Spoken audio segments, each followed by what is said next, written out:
Thank you for watching Amir Shakil 5858. I am Amir Budna. Following news have been reported by American, European, Canadian, Australian, African and Asian channels, and also by news agencies AFP, AP and Reuters. Now the news headlines. Trump trial in New York City opening statement has been recorded. Israeli intelligence chief has resigned. US Supreme Court and the homelessness in America. Pro-Palestinian protests are continued in prominent universities of America. New rules for nursing homes workers. Mr. Biden goes guns and Supreme Court. Russian missile attack in Ukraine. Southern China is underwater due to rain. Earth Day and Mr. Biden's announcement regarding environment protection. Europe is warming faster than any other continent. Chinese athletes and doping allegations. Wall Street went up, Dow Jones Industrial up, Nasdaq up, S&P 500 up. Now the news in detail.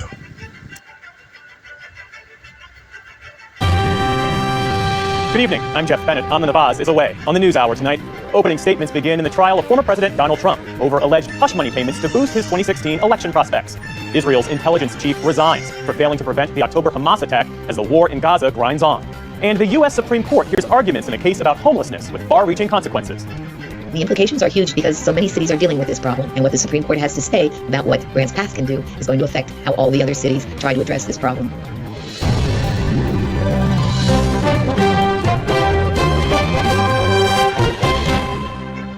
Major funding for the PBS NewsHour has been provided by the ongoing support of these individuals and institutions, and friends of the NewsHour, including Leonard and Norma Glorfine, and the Judy and Peter Bloom Kovler Foundation. Actually, you don't need vision to do most things in life. Yes, I'm legally blind, and yes, I'm responsible for the user interface. Data visualization. If I can see it and understand it quickly, anyone can. But it's exciting to be part of a team driving the technology forward. I think that's the most rewarding thing. People who know BDO. Certified financial planner professionals are proud to support PBS NewsHour. CFP professionals are committed to acting in their clients' best interests. More information at letsmakeaplan.org.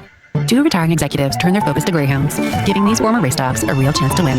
A Raymond James financial advisor gets to know you, your purpose, and the way you give back. Life well planned. The William and Flora Hewlett Foundation. For more than 50 years, advancing ideas and supporting institutions to promote a better world. At hewlett.org. And with the ongoing support of these individuals and institutions.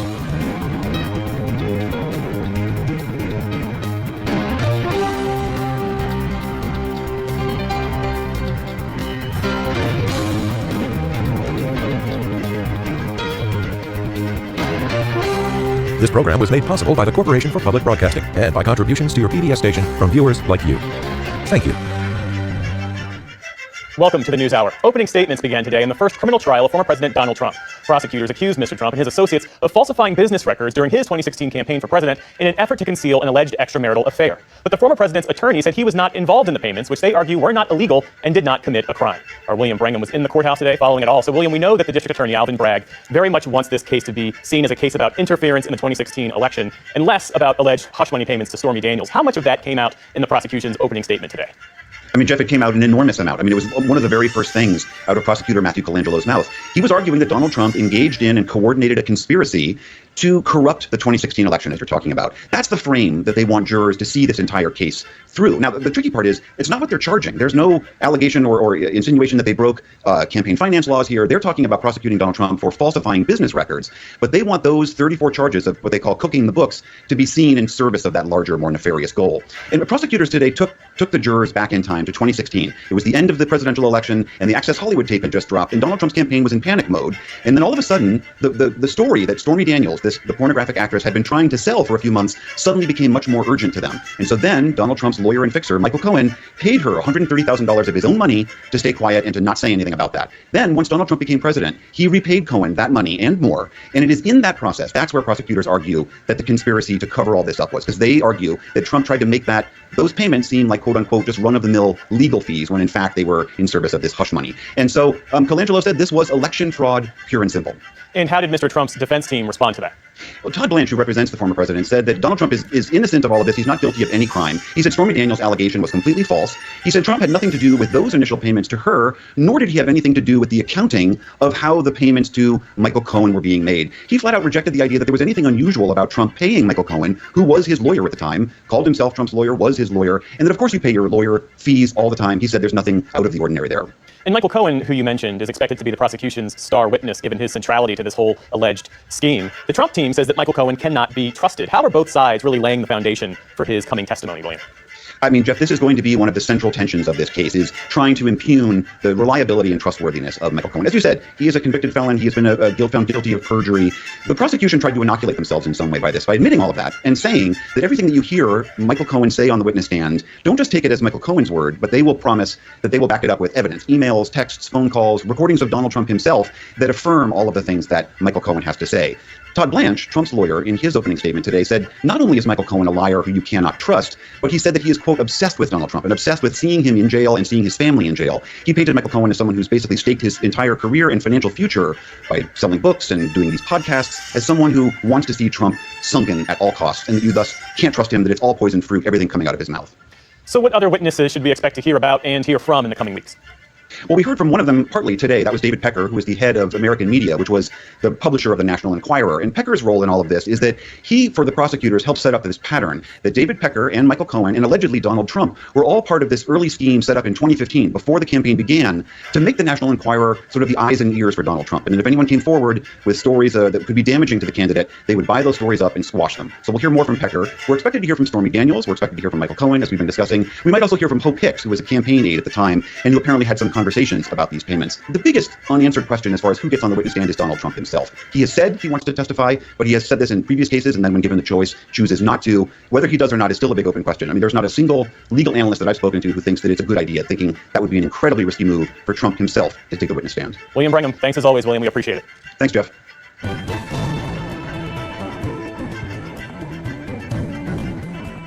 In the day's other headlines, there have been more pro-Palestinian protests at some of the nation's most prominent universities. At Yale University, police arrested at least 45 demonstrators today. They were calling on the school to divest from companies involved in Israel's war in Gaza. A pro-Palestinian encampment has gone up outside New York University's Stern School of Business, and Columbia University canceled in-person classes today as it tries to calm tensions. Police arrested 100 protesters there last week. Today, the NYPD said they hadn't found any credible threats, but said it would maintain a presence outside the campus. We're always going to protect people's First Amendment rights, but to the extent you have criminal conduct that's not protected by the First Amendment, we're going to take action, and our officers are very clear about that. After the arrests at Columbia, pro-Palestinian demonstrators set up encampments at the University of Michigan, MIT, and the University of North Carolina, among others. Harvard University has restricted access to its famous Harvard Yard to prevent any protests taking place there. The growing unrest comes as the Jewish holiday of Passover starts tonight. Vice President Kamala Harris unveiled new rules today to improve care at federally funded nursing homes. The new standards mandate a minimum number of hours that staff members must spend with residents. They also require a registered nurse to be on site 24 hours a day, 7 days a week. It's the first time the government has issued such requirements, and it comes after the COVID-19 pandemic exposed understaffing and neglect at facilities that care for the elderly and disabled. The U.S. Supreme Court has agreed to take up a Biden administration appeal in favor of regulating so-called ghost guns. Those are kits that can be bought online to assemble untraceable firearms. The justices will address a lower court's ruling that a regulation imposed back in 2022 on ghost guns was unlawful. The case will be heard in the court's next term, which starts in the fall. Ukrainian President Volodymyr Zelensky said today that President Biden promised his country air defense systems once the U.S. Senate signs off on $61 billion in aid. The two leaders spoke by phone after the House passed the aid measure this weekend. The Senate is due to vote later this week. Mr. Zelensky also told Mr. Biden about an attack in Kharkiv that happened just minutes before their call. A Russian missile strike broke a TV tower in half, leaving it in pieces and disrupting television signals in Ukraine's second-largest city. There were no casualties. In southern China, state media is reporting that at least 4 people are dead and 10 others missing after a weekend of continuous rain flooded parts of that region. Across Guangdong province, rescuers helped locals swim through neck-deep water to safety. Others fled from low-lying villages where farmlands were completely washed out. Everything's gone. All the seedlings are gone. Our fields over there, all flooded. We will eat some of the grain we have left. Some of it was bought. Nobody's paying attention to us this year. The government hasn't come. They did in previous years, but nobody came this year. Official media reports say that more than 100,000 people have been evacuated throughout the province. The world has been marking Earth Day in support of environmental protection. President Biden used the occasion to announce a $7 billion investment in residential solar projects. He also vowed to expand the Green Jobs training program known as the American Climate Corps. Speaking at a park in Northern Virginia today, the president stressed the urgency of addressing climate change. Over the last 2 years, natural disasters and extreme weather in America have caused $270 billion in damages. The impacts we're seeing, decades in the making, because of inaction, are only going to get worse, more frequent, ferocious, and costly.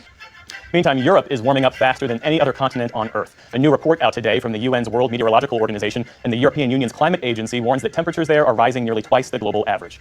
On Wall Street today, stocks started the week higher across the board. The Dow Jones Industrials added 253 points to close at 38,239. The Nasdaq snapped a six-session losing streak, adding 169 points. The S&P 500 also ended a losing run, tacking on 43. Still to come on the NewsHour, Chinese swimmers face allegations of doping at the last Olympics. Tamara Keith and Andrew Desiderio break down the latest political headlines. And a major modern art museum creates space for the work of artists with disabilities.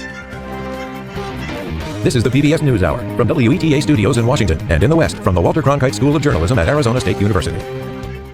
Israel's top military intelligence officer resigned today, blaming himself for missing the signals that Hamas was poised to attack Israel in the run-up to the October 7th attacks. And just 2 days after the U.S. House approved a new large military aid package for Israel, U.S. Secretary of State Antony Blinken rejected claims that Washington has a double standard when applying U.S. law to allegations of abuses by the Israeli military in Gaza. Ali Rogan has our report. Another day in Gaza is another day of mourning. A wife grieving over her husband's remains, a daughter left fatherless.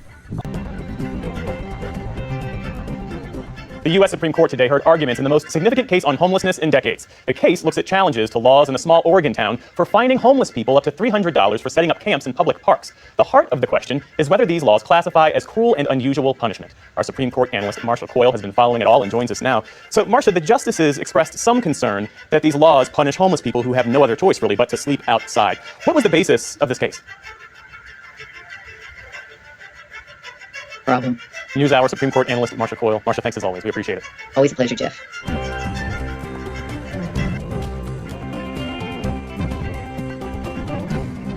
We are less than 100 days from the opening ceremony of the Summer Olympic Games in Paris, and a new doping scandal has erupted involving Olympic swimmers from China. Nearly 24 Chinese swimmers were cleared to compete despite testing positive for a banned drug prior to the Tokyo Games. Jeffrey Brown has the story. Several of the swimmers who tested positive went on to win medals, including 3 gold medals. Chinese authorities and the World Anti-Doping Agency, or WADA, had found the drug TMZ. We cleared the swimmers. And just allow to happen right now. All right, Travis Tiger, thank you very much. Thank you. Really appreciate your time.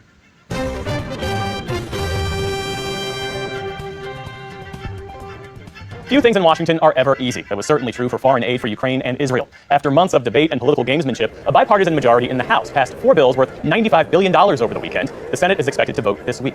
But the turmoil has put Speaker Mike Johnson in the hot seat with some Republicans. For the political stakes, we are joined tonight by Tamara Keith of NPR and Andrew Desiderio of Punchbowl News. Amy Walter is away. It's great to see you both. So after much delay in GOP infighting, the House passed the foreign aid bill on Saturday. Lots of money for Israel, Taiwan, $61 billion for Ukraine. Andrew, how did Speaker Johnson... Even if he himself doesn't vote to kill the motion of vacate. Andrew Desiderio, Tamara Keith, great conversation. We appreciate it. Thanks. Thank you. Thank you.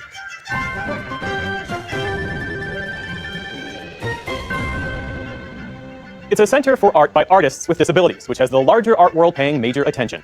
Jeffrey Brown recently visited the San Francisco Bay Area for our ongoing look at health and the arts, part of our Canvas series. A crowded exhibition at SF MoMA, the San Francisco Museum of Modern Art, known for showing works of leading contemporary artists. On display here, a large abstract painting by 43-year-old Joseph Aliff. It's a big thing. It's a big accomplishment in my life. And to see a painting like this and to imagine... PBS NewsHour, I'm Jeffrey Brown in the San Francisco Bay Area.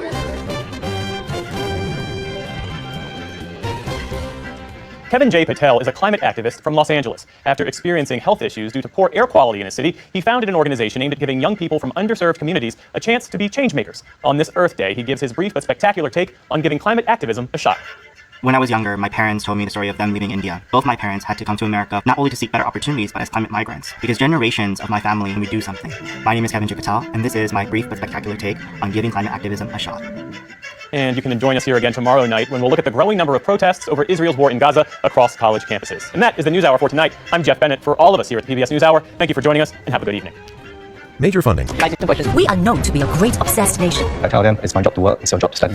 We followed 3 primary 6 kids for over 8 months. I have difficulty sleeping at night, thinking what questions will come up in PSLE. I want to get AL1 for all subjects. I'm like angry that MOE created PSLE. And get exclusive behind the scenes. U.S. presidential election. Both the prosecution and defense have made their opening statements in the first.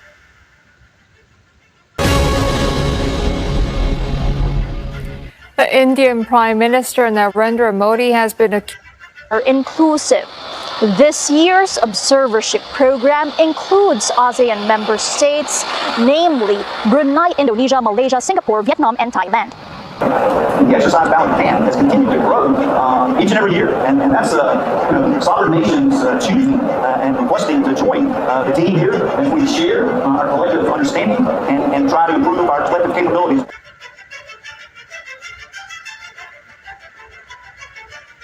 For 12-year-olds in Singapore, the PSLE. We want everything to be top. He has to get good marks. We are expecting more challenging types of citation questions. We are known to be a great obsessed nation. I tell them it's my job to work, it's your job to study.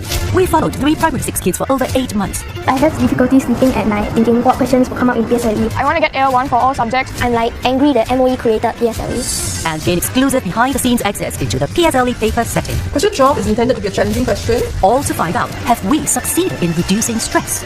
Watch regardless of...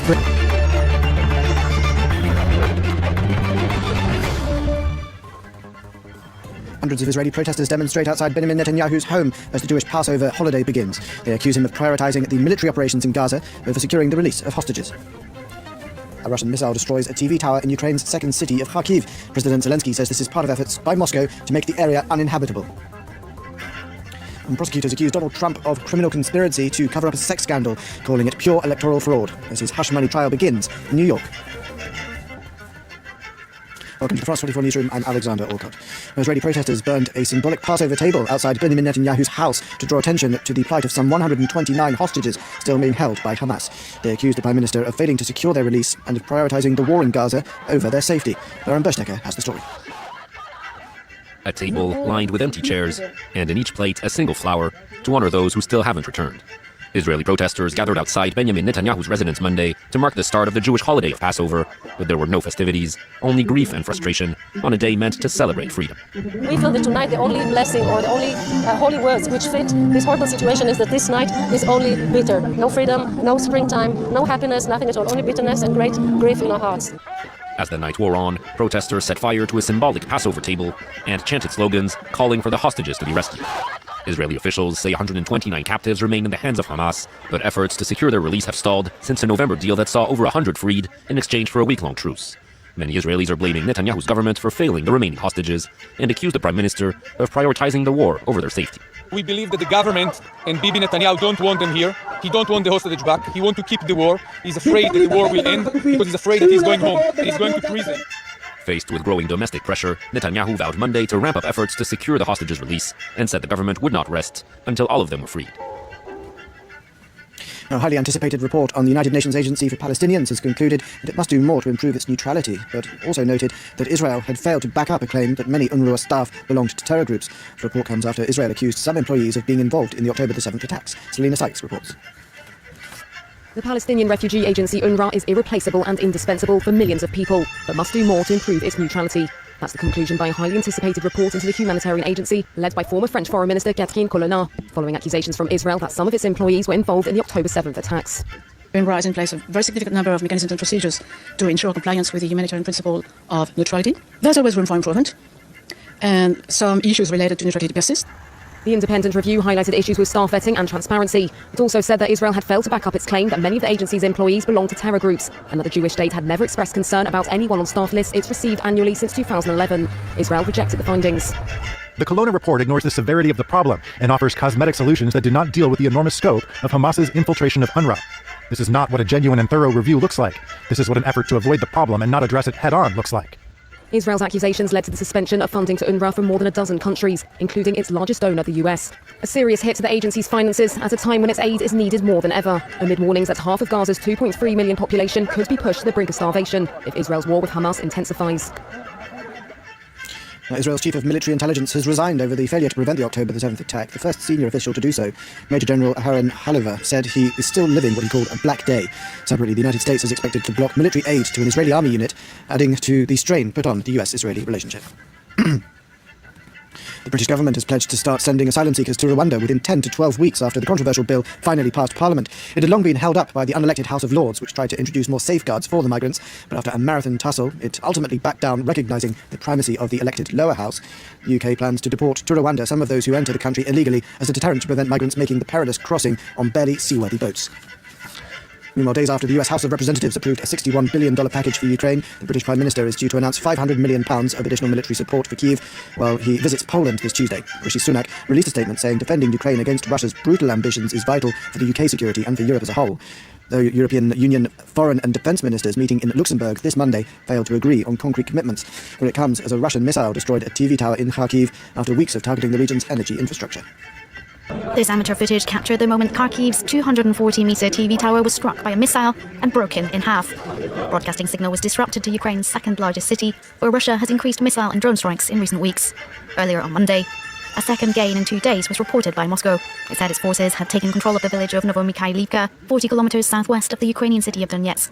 This after an advance on the settlement of Bodanivka further north on Sunday, close to the strategic hill town of Chasiv Yar. The units of the southern group of troops have completely liberated the village of Novomikhailivka as a result of successful actions. They have also improved their tactical position along the front line. The Russian gains, if confirmed, underline Ukraine's urgent need to receive promised aid from the US. Kyiv has been struggling with a growing ammunition shortage for months. On Saturday, $61 billion in US military aid, which had been blocked, was finally approved by the House of Representatives. Ukrainian President Volodymyr Zelensky has urged Washington to quickly turn the bill into law and send the weapons. Meanwhile, as European ministers met on Monday, they said they were looking urgently at how to provide more air defense to Ukraine, but stopped short of concrete pledges of the Patriot systems most sought after by Kyiv. Now, Donald Trump's long-awaited hush money trial has kicked off in New York, with prosecutors alleging the former US president engaged in illegal influence of the 2016 election. He's accused of paying off the porn star Stormy Daniels to keep details of an alleged sexual encounter under wraps. The defense countered that no crimes were committed and that influencing an election is part of democracy. Catherine Cadet-Clifford reports. Day 5 of Trump's hush money criminal trial marks the start of weeks of testimony set to come on the former president's personal life. Arriving at court, he once again claimed the trial was political. This is done as election interference. Everybody knows it. Fortunately, the poll numbers are very good. They've been going up because people understand what's going on. This is a witch hunt and it's a shame, and it comes out of Washington. This Monday, prosecutors are delivering their opening arguments. Trump is accused of falsifying internal business records as part of an alleged scheme to silence stories that could have been damaging to his 2016 presidential campaign. At the heart of the allegations, a $130,000 payment made to porn actor Stormy Daniels by Michael Cohen, Trump's former lawyer, to prevent her claims of a sexual encounter with Trump from surfacing in the final days of the presidential race. Trump has denied the sexual encounter and pleaded not guilty to 34 felony counts of falsifying business records. Prosecutors have said the Daniels payment was part of a broader catch-and-kill scheme hatched by Trump, his former lawyer, and David Pecker. The former chief executive of tabloid publisher American Media is set to be the first witness called after opening statements, according to CNN and the New York Times. According to prosecutors, Pecker agreed in 2015 to act as the campaign's eyes and ears by looking out for negative stories about Trump. Prosecutors plan to call at least 20 witnesses in a trial that could last 6 to 8 weeks. The case is seen by many legal experts as the least consequential of the Trump prosecutions. The guilty verdict would not bar him from taking office, but it could hurt his candidacy. One of Ecuador's most wanted has been recaptured 3 months after escaping prison. Fabricio Colompica, a leader of the Los Lobos gang, was arrested on charges of kidnapping and plotting to assassinate Diana Salazar, who led the campaign against violent cartels. Pica's arrest came a day after the government triumphed in a referendum obtaining support for anti-crime measures that include deploying soldiers in the streets to fight the gangs. And that's where we end this edition. Stay tuned to France 24. We'll next head to the debate.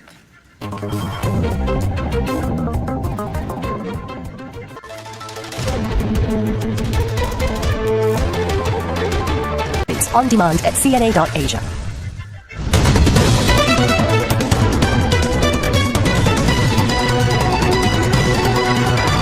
This is Asia First. Tuesday morning at 9 a.m. here in Singapore. I'm Julie Yu. The headlines this hour. A region once described as a factory floor of the world is being tested by severe floods. At least 4 people killed and 100,000 displaced along a major river in South China's Guangdong province. Heavy downpours expected to large parts of the country today. I'm Mahmoud. A highly anticipated report on the Palestinian aid agency UNRWA. An independent review concludes that Israel has yet to provide that some workers, or rather prove that some workers, have ties to terrorist groups, but acknowledges the body is in need of critical reforms. When vetting staff members, 16 major donors had suspended funding worth nearly $500 million after allegations that UNRWA was infiltrated by militants. UNRWA plays an indispensable and irreplaceable role in the region. In the absence of a political solution, it provides life-saving humanitarian aid and essential services to the population in Gaza. I'm Elizabeth Neal with your business news. Gold prices pale losses as geopolitical jitters ease. We explore its stunning rally this year and why it's regarded as a safe haven asset. Plus, Asian markets benefit from a tech-fueled rally on Wall Street as investors hang their hopes on big tech earnings. And also ahead, Indian Prime Minister Narendra Modi under fire amid a national election. The opposition is accusing him of hate speech against Muslims, equating the community to infiltrators who would take the country's wealth. Mr. Modi's ruling party, the BJP, has yet to respond to their criticism. I should be in a lot of different places right now campaigning, and I'm sitting here. And this will go on for a long time. It's very unfair. Donald Trump rails against the hush-money case as prosecutors argue the former president broke the law and corrupted the 2016 election. His defense says he committed no crime. We'll bring you the key takeaways from the first day of an historic criminal trial. But first, the Chinese authorities have evacuated at least 110,000 people from their homes in the south as days of heavy rain caused massive flooding in the nation's most populous province of Guangdong. Xinhua reported 4 people dead and 10 missing. Flights have been cancelled and delayed at Guangzhou's Baiyun International Airport. Schools have been ordered shut in at least 3 cities. Helicopters have been deployed to save villagers caught in landslides and deliver emergency aid to remote places. Authorities say they are strengthening efforts to guard against flooding. The floods hit central northern areas along the Bay River, which flows from Shaoguan towards the affected cities such as Qingyuan and Zhaoqing. Local media say water levels were confirmed to have exceeded 50-year highs at a reservoir in Qingyuan, while water flow to the hydropower plant approached 100-year highs.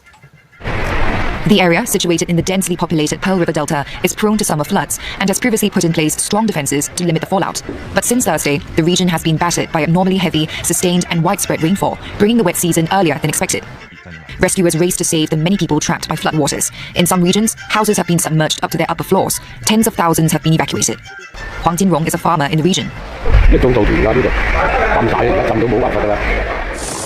The state-owned news agency Xinhua reported some fatalities and a number of people missing. China's weather has become increasingly more intense and unpredictable, which scientists say is due to global warming. Many rivers remained swollen on Monday at levels above safety thresholds. Rains are expected to affect Guangdong for the rest of April. Olivia Xiong has more about the challenging tasks ahead for the rescue teams. We spoke to a rescue worker that's leading a team in a county in the badly affected Qingyuan to the north of the provincial capital of Guangzhou. They've been on the ground, and when he spoke to us, he said that what he's noticed that's been different from when the province experienced heavy flooding back in 2022, which was then its most serious flooding in 6 decades. He said this time round, the residents in the affected area had been given at least 3 days' notice to evacuate from their homes, which he said it has helped to mitigate the impact. Of course, some residents have decided to stay put, but they were also told to prepare with enough food and water. And we know that tens of thousands of people have been moved to temporary shelters as they brace for what's to come. When it comes to floods, China has adopted, for example, a sponge city initiative back in 2015. We're talking about more green and blue spaces, trees and parks to help absorb the excess rainwater. Observers say that is a correct direction to move towards, but whether it's enough to deal with the extreme weather that seems to be getting worse is another question. Also, we saw last year that authorities had received some backlash for its strategy to divert flood water to some populous areas, the rural areas where people live, to protect bigger cities. And so that will be put to the test. That we know that there is a reason why China would want to put in place and mitigate any risk because of the economic losses. In the first quarter of this year alone, we saw natural disasters cause $3.3 billion in direct economic losses alone. Guangdong province, also the manufacturing hub of China, so authorities are on high alert. But today, a court in South Korea is expected to begin hearing a legal challenge to the country's progress on climate goals. The plaintiffs are more than 60 babies and children, and the case has been filed by their parents. And the litigants argue authorities are breaching the rights of future generations and are not doing enough to cut national emissions. And the South Korean government, on its part, maintains it has actively pursued concrete efforts to achieve carbon neutrality. And the measures include converting aging coal power plants to liquefied natural gas ones. Authorities also say they're working to change key industries with high greenhouse gas emissions to ones with a low carbon structure. Today's so-called baby climate case was inspired by a landmark 2019 lawsuit in the Netherlands. Campaigners succeeded in ordering the government to slash emissions, and that ended up sparking a wave of climate litigation around the world. Dr. Ian Fry, Associate Professor from ANU's Fenner School of Environment and Society, tells us how effective climate litigation is as a tool for holding governments and companies accountable. It's a sort of mixed bag, I guess. It's certainly, the cases like the European Court of Human Rights, has sort of limited powers to impress upon another country. But, litigation within a country can actually change the legal system and force, governments and corporations to take action. It really depends on what sort of laws are in the country to do that. But it's certainly having an effect. And I think litigation is starting to sort of move the agenda forward, of getting people more accountable, and countries and their governments and the corporations to be more accountable for the emissions they're causing.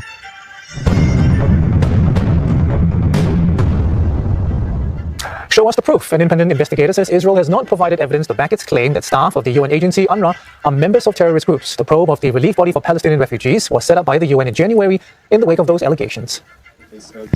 Led by former French foreign minister who released her report, she says the agency has robust procedures, but there are issues with neutrality. There's always room for improvement, and some issues related to neutrality persist. This is why this mission was created. And among some events, I could quote, for example, instances of staff publicly taking sides. The review also cited problems with textbook content in some UNRWA schools, politicized staff unions making threats against UNRWA management and disrupting operations. Israel accused a dozen staff of being involved in the October 7th attacks. The UN fired 10 and said 2 others had died. But the damage was done. Key donors suspended their funding. The probe stressed that Israel had not raised any concerns about UNRWA staff in previous years, despite the UN sharing its staff lists. Israel dismissed the review as insufficient, accusing investigators of avoiding the problem and not addressing it head-on. And as well, we say, because I told him, of course you will find it is insufficient, but please take it on board. Whatever we recommend, if implemented, will bring good. Here are some of the key recommendations. More engagement with donors. Advisory commission to meet more frequently, vetting of promoted staff, and set up a whistleblower system to improve reporting issues. A separate UN probe is still underway regarding the allegations against the 12 staff members. But for now, UN Chief Antonio Guterres has accepted the coroner report's recommendations, welcome also from UNRWA's biggest donor, the United States, which has not resumed its funding. We have long made clear that there needs to be reforms at UNRWA, and we would welcome the UN making the reforms that former Foreign Minister Colonna made in her report. The US itself is coming under scrutiny for its support of Israel's war in Gaza. America's top diplomat is rejecting any suggestions of double standards for Israel as the State Department released its annual global report. Do we have a double standard? The answer is no. As this report makes clear, in general, as we're looking at human rights and the condition of human rights around the world, we apply the same standard to everyone. Washington is looking into allegations of human rights abuses by Israel in the military operation. Axios earlier reported possible US sanctions. 24 घंटे use आप एक दफा on कर दिया, अब उसको बंद करने की जरूरत नहीं है, 24 घंटे चलेगा। GDF5 गोली की स्पीड में चलेगा, GDF5 चलाएगी machine. On the country's military units, but what is a Netza Yehuda battalion and what are they accused of? Well, the Netza Yehuda battalion was set up to accommodate the religious beliefs of ultra-Orthodox Jews and other religious army recruits. And the battalion allows those from these groups to serve in the army while maintaining their religious practices. That includes giving them time for prayers and limiting their interactions with women soldiers. Now, in 2022, the U.S. called for a criminal investigation on the battalion. The soldiers were accused of being involved in the death of a 78-year-old Palestinian-American, Omar Assad. A Palestinian autopsy found that Assad died from a stress-induced heart attack from being manhandled. The Israeli military said the soldiers temporarily gagged him with a strip of cloth and cuffed his hands with a zip tie because of his refusal to cooperate. Assad's dual Palestinian-American nationality attracted attention, especially from Washington, which is now looking at possible sanctions. And that's something Israeli leaders are rejecting. Prime Minister Benjamin Netanyahu called potential sanctions the peak of absurdity and a moral low. He adds that his government would act against any such move. The Israeli military said the Netza Yehuda battalion operates according to the principles of international law. And we will have more coverage on the Israel-Hamas war on our website, CNA.Asia, and our mobile app. The conflict is still grinding on after more than 6 months, and it's claimed more than 34,000 lives in Gaza, according to the enclave's officials, and more than 120 people still remain captive in the Gaza Strip. Now, we will take a look at business news next with Liz, and you have stories worth their weight in gold. That's right, Arnold. The gold prices are at historic highs as investors seek refuge from market instability and geopolitical tensions, and we will dig deeper into this gold rush. Plus, we look at how to add gold into your portfolio to keep your money safe from volatilities. East Asia, a region steeped in history, now helping to write.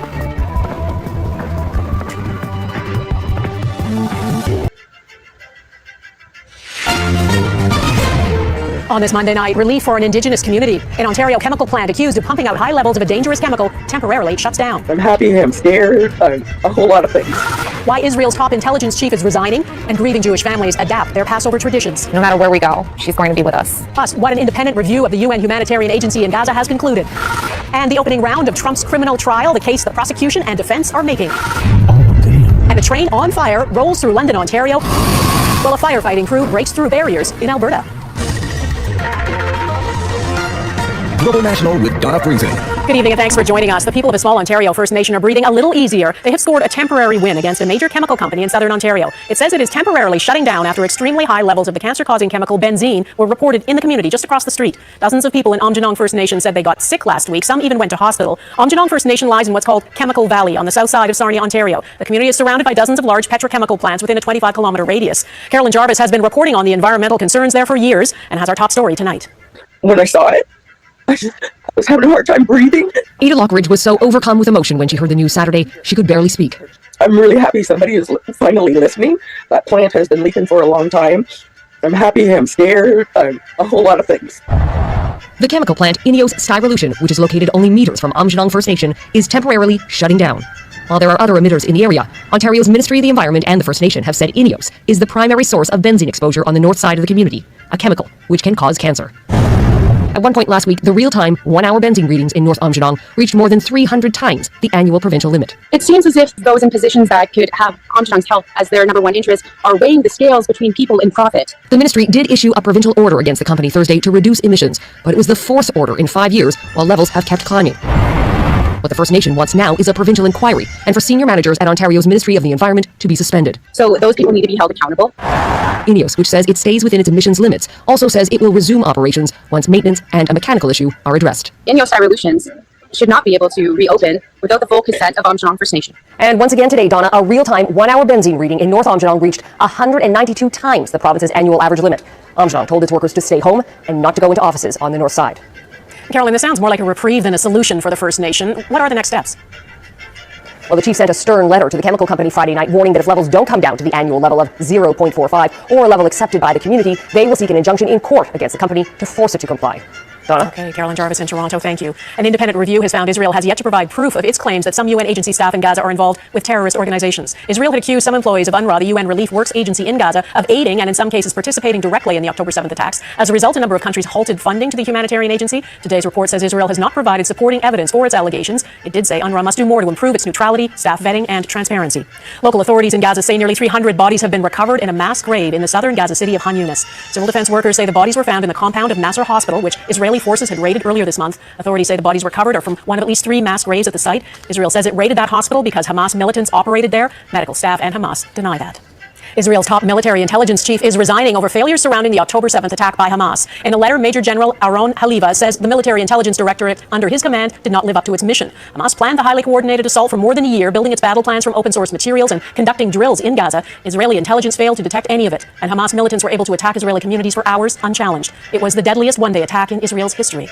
More than 6 months later, it's believed more than 100 hostages are still being held in Gaza. It's unclear how many of them are still alive. For their loved ones, the waiting is agony. And for those who already know their loved ones were murdered, they're preparing to mark Passover, the Jewish festival of freedom, with somber hearts. Crystal Gamansing reports.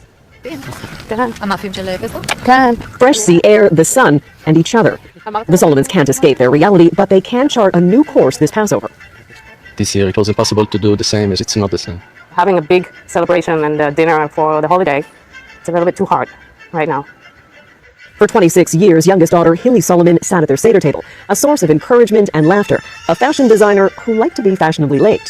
In the little things we do, even putting the dishes in the dishwasher, we think about her. If we have a little shirt, it's too small, we think about her. She was a light. She really was a light in this work. How she left this world on October 7th is not something the family talks about. Instead, they've danced embracing her love of techno music. They held a run in her honor, and next year they'll be putting on a fashion show under Hilly's design label, Ashkara. My personal struggle has been to come to terms with the fact that she was my best friend, and I've both lost my best friend and my little sister. For us, our life changed forever, so we need to change with it. No matter where we go, she's going to be with us. And in true Hilly nature, she brought us closer together even more. With no way to be free from their grief, the Solomons have charted a new path. Rather than leaving an empty chair, they've left their Seder table. Crystal Gamansing, Global News, and Bukak, Israel. Shortly after Russia's full-scale invasion of Ukraine in 2022, the Canadian government issued a slew of sanctions. They froze the assets of alleged Russian oligarchs, business people whose wealth is said to flow from their ties to the Kremlin. More than 2,900 individuals and entities in Russia, Belarus, Moldova, and Ukraine have been sanctioned by Canada. 9 people have since been removed from the list. And now Global News has learned another person is trying to get dropped. As Just Semple reports, his plan may have backfired. Oil tycoon Igor Makarov, one of Russia's wealthiest men, was once a major investor in Alberta's oil sands. But after Russia invaded Ukraine, Makarov scrambled to sell those shares. Then Canada froze his assets. This individual has made billions of dollars thanks to the Putin regime. Canadian officials said Makarov amassed his enormous wealth, an estimated $3 billion, through his close associations with top government officials while brokering non-transparent Russian-Turkmen energy deals. Going after people with ties to the Kremlin, first of all, is a way to stem the income that Russia has to prosecute its war. Makarov is now appealing the sanctions in court. He denied the allegations and claimed he's provided humanitarian aid for Ukraine. Unfortunately, he said, my ability to continue to provide emergency financial assistance to Ukrainian refugees has been blocked because of the Canadian sanctions imposed against me. These sorts of oligarchs, they haven't suddenly found a moral conscience when it comes to the war in Ukraine. They have directly, in fact, enabled and helped pave the way to this war. Canadian officials argued that Makarov had never publicly denounced Putin or his war in Ukraine. Makarov denied that. In court documents, he says he's cut all ties with the Kremlin and renounced his Russian citizenship. And he also submitted a confidential letter. In an extraordinary move for an alleged Russian oligarch, he wrote, I want it to be made clear that I strongly oppose the Russian regime and its invasion of Ukraine. But he stressed his words must remain confidential, telling the court that publicly challenging Putin is dangerous. And a private denunciation is meaningless. If you don't say it out loud, it doesn't count. And it didn't work. The judge refused to seal his file. The court records, including his private denunciation, are now open to the public. Jeff Semple, Global News, Toronto. Legal arguments have begun in the jury trial of former President Donald Trump. In opening statements, the prosecution framed the case as election fraud, saying Trump orchestrated a criminal scheme to corrupt the 2016 presidential election by hiding hush money payments to an adult film star. The defense told jurors it was nothing more than politics as usual and said there's nothing wrong with trying to influence an election. It's called democracy. Neetu Garcha is outside the courthouse in Manhattan. Neetu. Donna, you can see the swarm of media behind me as today this historic trial really got underway. This is done as election interference. Former President and current Republican presidential candidate Donald Trump maintains this criminal trial is a sham. Everybody knows it. I'm here instead of being able to be in Pennsylvania and Georgia and lots of other places campaigning. And it's very unfair. Prosecutors argue payments to Trump's former lawyer Michael Cohen labeled as legal fees were actually reimbursements for hush money payments. Trump's team is really going to make this about Michael Cohen and his credibility. And the DA's office, of course, has layers upon layers of evidence that they expect will back Michael Cohen up. And that's what I found surprising. The defense portrayed Trump as a frugal businessman acting within legal bounds to influence elections. Outside, some New Yorkers express hopes for a just outcome. And I just hope that whatever's going on in the building behind us will show the country that justice will prevail no matter what the outcome. Witness testimony also began Monday with the former publisher of the National Enquirer, David Pecker. Prosecutors say he agreed to help Trump's campaign target negative stories in a, quote, catch and kill operation. Pecker, a longtime friend of Trump, admitted to using checkbook journalism and paying for scoops. He's been granted immunity in exchange for his testimony. I'm the leading candidate. I'm beating Biden. I'm beating the Republicans now. I have the nomination. And this is what they try to take me off the trail for. That check's being paid to a lawyer. As prosecutors paint a damning picture of Trump's involvement in an alleged criminal conspiracy, defense seeks to undermine the credibility of key witnesses as both sides lay the groundwork for what is likely to be a fiercely contested trial, which is in the hands of a jury. Donna? Lots more to come. Neetu Garcha in New York. Thanks. Toronto's police chief has asked the Ontario Provincial Police for an independent review after concerns were raised by a Superior Court judge during a murder trial. On Sunday, Amir was found not guilty of all criminal charges in the death of a Toronto police officer 3 years ago. Detective Constable Jeffrey Northrup died after being struck by Amir's vehicle in a public parking lot. The officer in plain clothes had rushed toward the vehicle while investigating a stabbing. The review will look into officer testimony, conduct, procedures, practices, and training. The chief has also ordered an internal review into plainclothes policing procedures. In London, Ontario, last night, a Canadian Pacific Kansas City train caught fire while rolling through town. Flames shot into the sky as the rail cars rolled through a residential area. People were told to stay inside and close their windows. No one was hurt and there were no dangerous goods on board the train. The Transportation Safety Board and the Canadian Pacific Police Service are investigating. Outrage and grief for a Montreal family. Coming up, they were sent the wrong body after their father died in Cuba. Coke Studio, Season 15.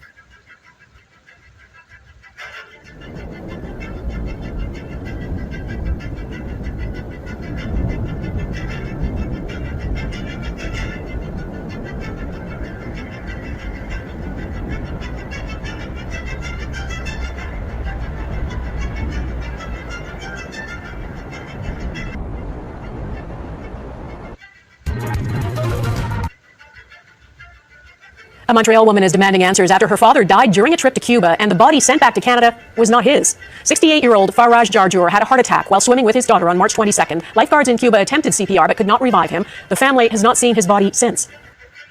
I understand he died, but the shock, it's when we received the body, it's not the body, it's my father. Where is my father? Until now, we don't know where is my father.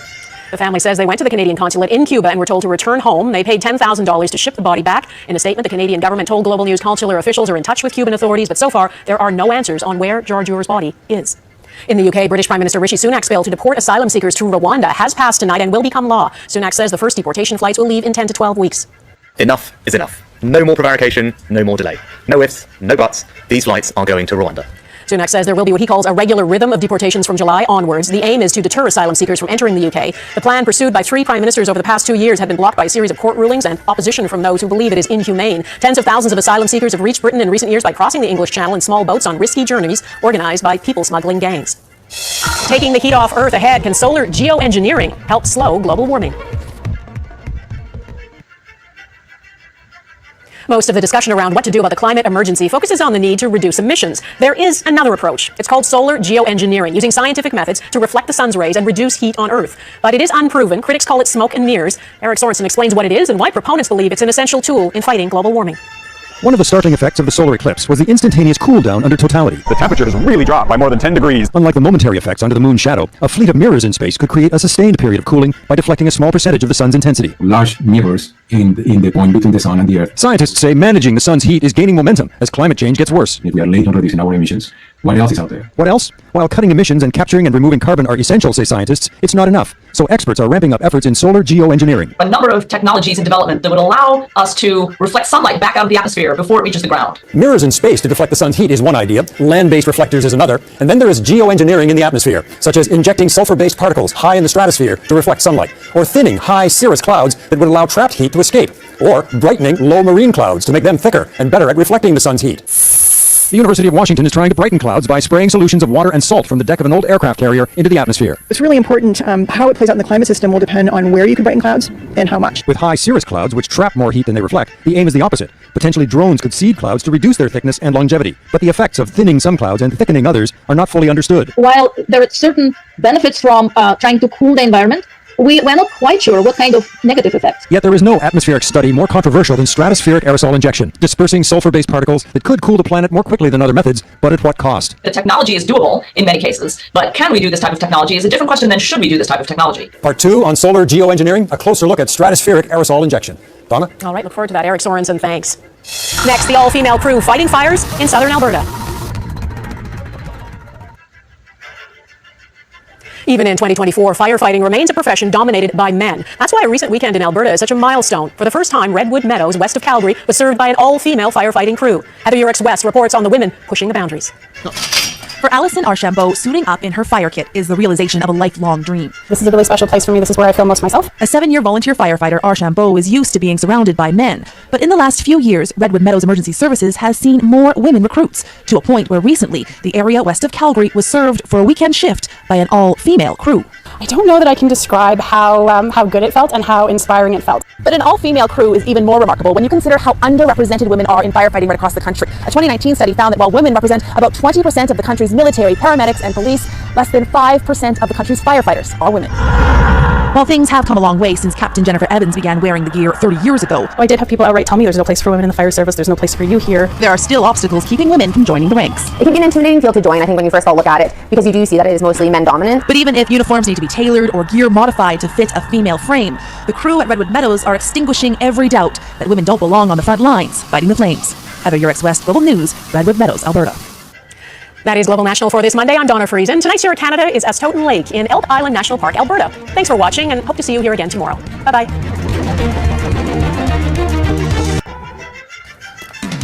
Today, a man faces court charged with murder over an alleged domestic violence attack in the New South Wales Central West.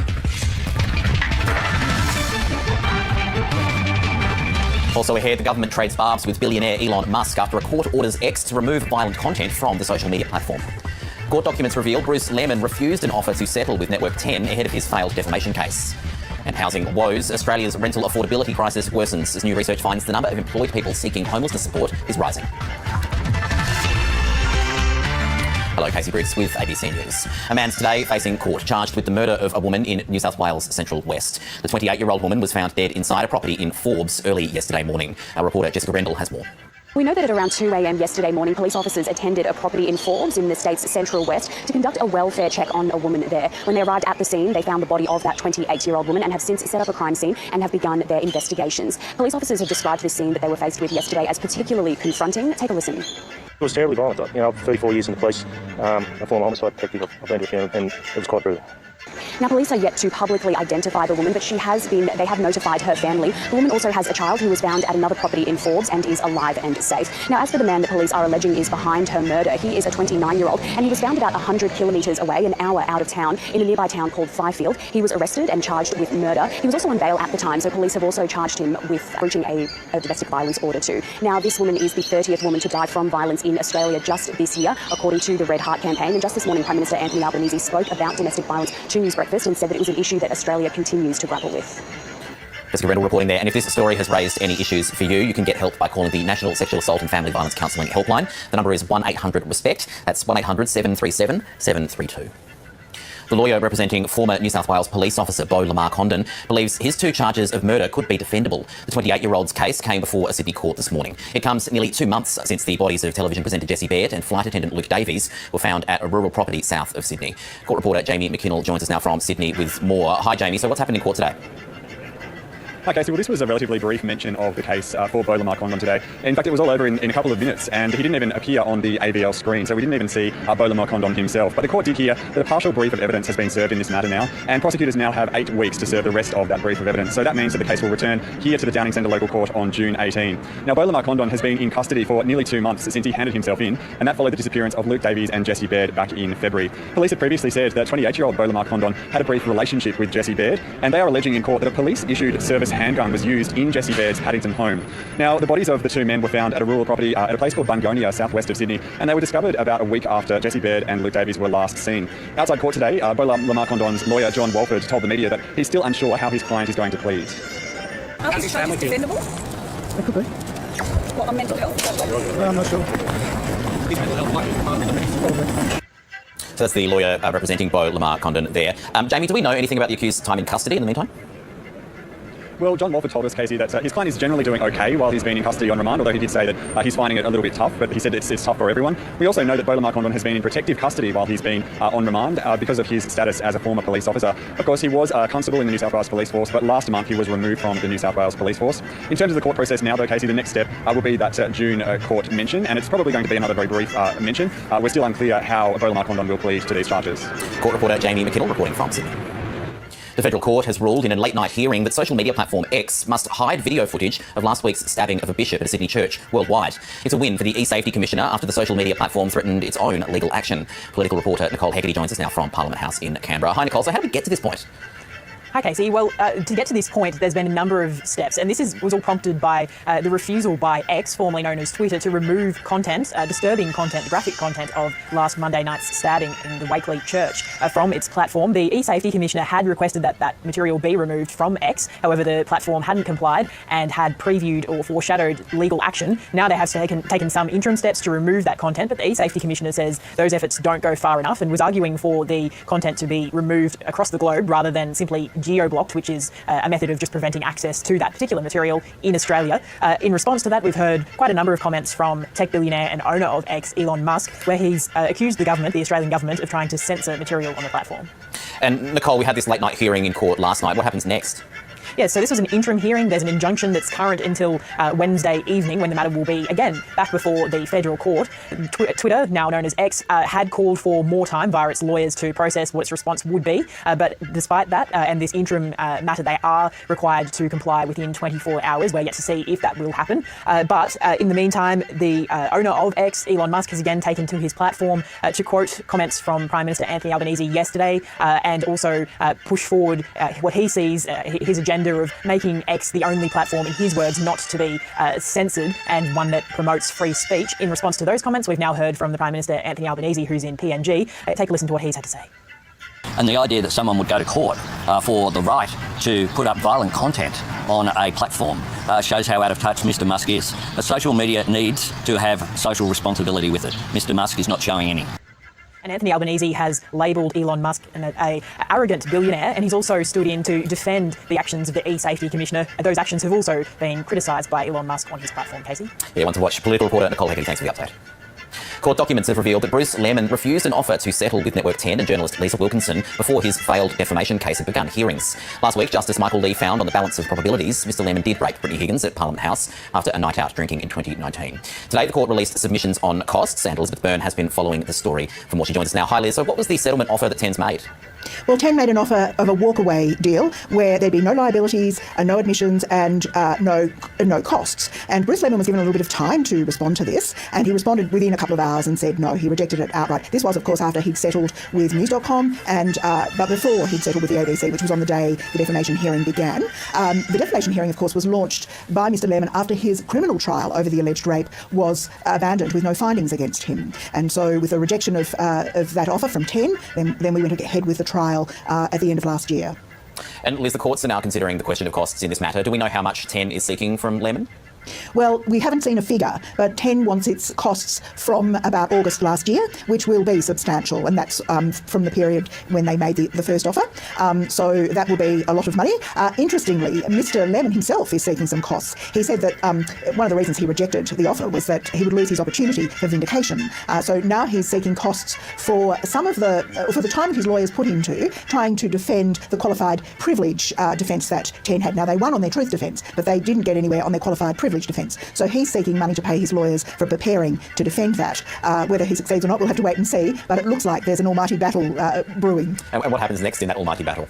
Well, there'll be a hearing next week in the federal court where this will be battled out. One thing, though, that may not be resolved next week is just how much 10 has to pay of Lisa Wilkinson's personal legal costs. That might be something that can't be determined until the general costs are worked out. So we'll just have to wait for that. Elizabeth Byrne, thanks for the update. Anthony Albanese is looking to strengthen ties with Papua New Guinea's Prime Minister James Marape as the pair set off on a 2-day trek along the Kokoda Track today. They'll attend an Anzac Day dawn service in the village of Ishirava on Thursday morning, honouring the more than 600 Australians killed and 1,600 injured on the track in World War II. Mr Albanese's trip to PNG follows a visit by China's Foreign Minister as Beijing tries to grow its influence in the Pacific region. But the Prime Minister says Australia is well placed to counter China's ambition. Prime Minister Marape reaffirmed last night at the official state dinner that was held here with his ministry and with the Chief Justice of the Supreme Court and other leaders in PNG that PNG's preferred security partner is, of course, Australia. We signed an updated agreement in December. This is a relationship that has never been closer. A new UN report says Israel so far has not provided evidence to back its claims that a number of the UN's Palestinian Refugee Agency workers were involved with Hamas. The review found UNRWA is operating with robust frameworks to ensure humanitarian neutrality, but the Israeli allegations against staff are still being investigated in a separate UN probe. Meanwhile, the head of Israel's military intelligence has stepped down over October 7 military failures, and some say it could set the stage for more resignations. Our correspondent Isabella Higgins has more from Jerusalem. Here in Israel, the sacred Jewish holiday of Passover is underway. It'll see much of the country shut down for 24 hours of religious reflection, but some say the mood this year is a somber one as war rages on. On Passover Eve, the head of the Israeli military intelligence unit resigned after accepting responsibility for failing to prevent Hamas's October 7 attack. 38-year-old Major General Aharon Haliba is among a number of senior commanders who said they had let their country down by failing to prevent this attack. Now, Israel is expecting a new round of sanctions that could rock the US-Israel relationship. Washington is reportedly set to impose sanctions on a unit of ultra-Orthodox soldiers accused of human rights violations in the occupied West Bank. It could be the first time the US has ever imposed penalties like this on any part of the Israeli military, and it would be a significant move.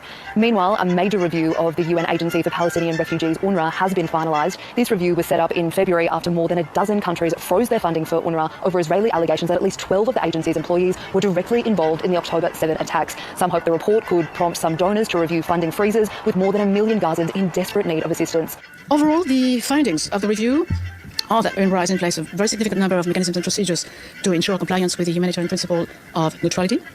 Actually, you probably have a more developed system than other UN organizations or agencies. There's always room for improvement, and some issues related to neutrality persist. Once again, the UN officials have raised deep concerns about the worsening humanitarian crisis in Gaza. A New York court has been told Donald Trump had orchestrated a criminal scheme to corrupt the 2016 US presidential election. Both the prosecution and defence have made their opening statements in the first ever trial of a former president. Donald Trump's accused of altering business records to cover up a $200,000 payment made by his former lawyer to porn star Stormy Daniels about a sexual encounter that she says happened in 2006. Mr. Trump's denied that ever took place and has pleaded not guilty to all charges. Jurors heard from prosecutors for about 45 minutes, and then it was Donald Trump's lawyer's turn. Prosecutors outlined the case, alleging that Donald Trump falsified business records in the form of invoices and checks made out to his former lawyer, Michael Cohen. They say that Trump and Cohen and the publisher of the tabloid National Enquirer engaged in a scheme to hunt down and... Thank you for watching and privilege of your time. This is Amir Shakil 5858. I am Amir Woodman. Have a good life.